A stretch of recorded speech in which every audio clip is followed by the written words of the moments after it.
Here is an electron.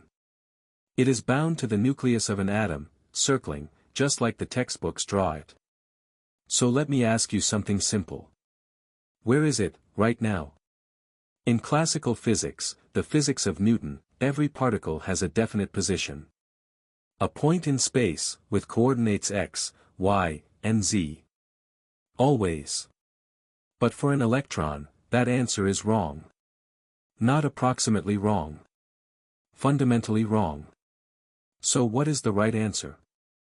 Let us lay them side by side. On the left, the classical world.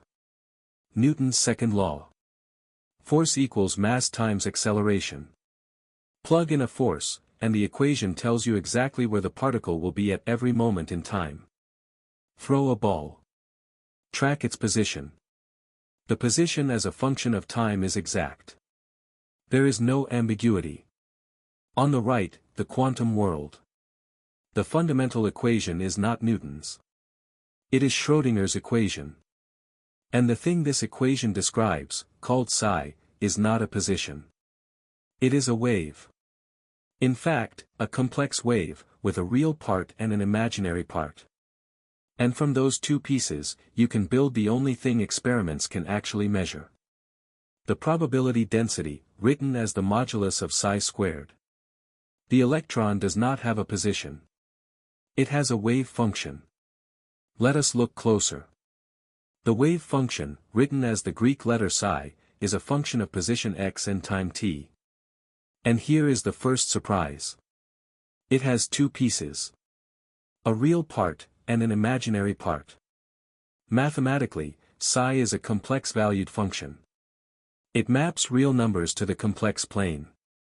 So already, this is something deeply different from a classical wave like sound, or water. You cannot see a complex number directly. The wave function lives in a more abstract space. But here is what you can measure. If you take the modulus of psi, and square it, you get a real, positive function. The probability density. This is the famous Born rule, named after Max Born, who proposed it in 1926. The probability of finding the particle in a tiny window around the point x, is the modulus of psi squared, times that small width. So if you want to know the probability of finding the electron between, say, x equals -1, and x equals +1, you integrate psi squared over that interval.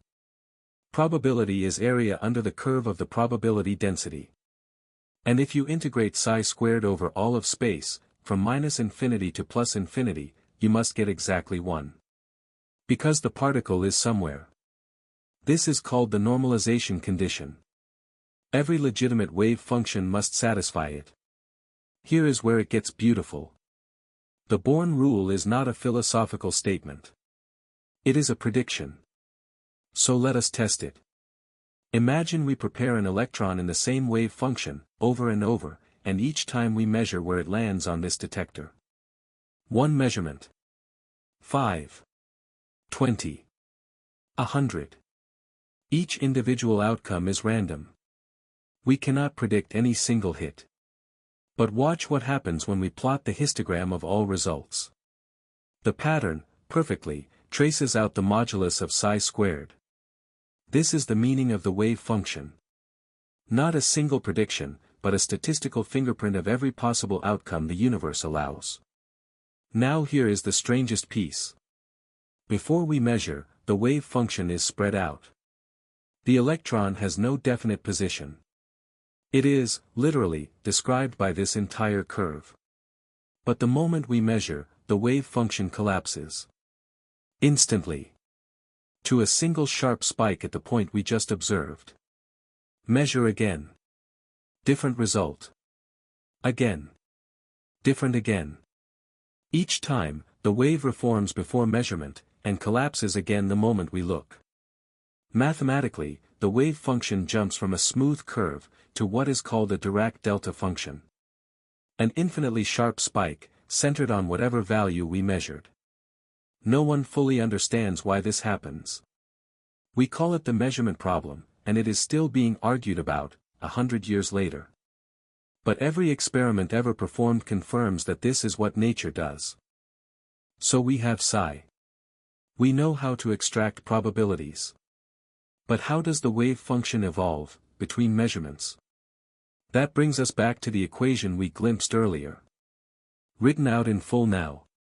The left side tells us how psi changes in time. The first term on the right is kinetic energy.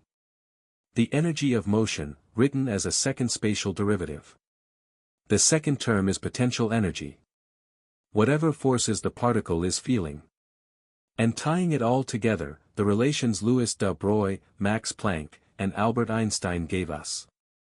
Momentum equals h bar times wave number. Energy equals h bar times angular frequency. Particles are waves. Waves are particles. This single equation, Schrödinger's, governs every atom, every molecule, every chemical bond, every transistor in the device you are watching this on. One last idea. And it is the one that breaks everyone's brain the first time. Schrödinger's equation is linear. That means, if psi1 is a solution, and psi2 is a solution, then any combination of them is also a solution. So a quantum system can genuinely be in two states at once. Written in physicist notation, psi is alpha times the state 0, plus beta times the state 1. Alpha and beta are complex numbers, called probability amplitudes. Their squared magnitudes add to 1, because something has to happen when we measure. Measure the system, and with probability alpha squared, you get outcome 0. With probability beta squared, you get outcome 1.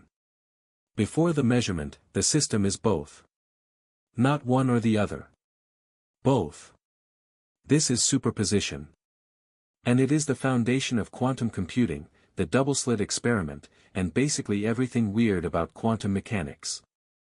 Einstein hated this. He spent decades trying to prove it wrong. He famously said, "God does not play dice with the universe."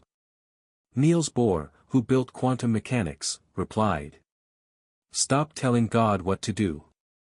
A century of experiments has settled it." Einstein lost. The universe is probabilistic. Let us bring it all together. 1.